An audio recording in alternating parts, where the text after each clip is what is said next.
धाराशिव जिल्ह्यातून मोठी बातमी. तुळजापूर तीर्थक्षेत्र विकास आराखड्याच्या पहिल्या टप्प्यातील 555 कोटींच्या निविदेला प्रशासकीय मान्यता मिळाली आहे.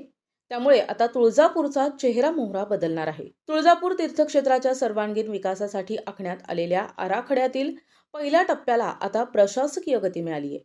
या 555 कोटींच्या निधीतून प्रामुख्याने भाविकांसाठी आधुनिक सुविधा केंद्रे आणि मोठ्या प्रमाणात वाढणाऱ्या वाहनांच्या सुविधेसाठी बहुउद्देशीय वाहनतळ उभारले जाणार आहे. पालकमंत्री प्रताप सरनाईक यांच्या उपस्थितीत झालेल्या बैठकीत या निर्णयावर अधिकृत शिक्कामोर्तब करण्यात आले असून आमदार राणा जगजितसिंह पाटील यांनी या कामासाठी केलेल्या विशेष पाठपुराव्याला यामुळे मोठं यश मिळालंय. की आजच्या या दिवशी सकाळीच एक खूप चांगला निर्णय आपल्यासाठी झाला. आई तुळजाभवानीच्या मंदिर आणि परिसराच्या आराखड्याच्या बाबतीत 555 कोटीच्या पहिल्या कामांची मंजुरी आपल्याला मिळाली. पुढच्या 2-3 दिवसांमध्ये निविदा निघेल आणि शक्यतो पुढच्या 2 महिन्याच्या आत कामाला सुरुवात होईल.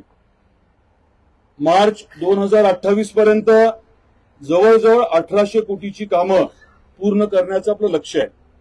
कुठली कामं? तुळजापूरची म्हणजे आपल्या आई कुलस्वामिनी आई तुळजाभवानीच्या मंदिराची परिसराची. प्रतिनिधी आयुब शेख, NTV न्यूज मराठी, तुळजापूर.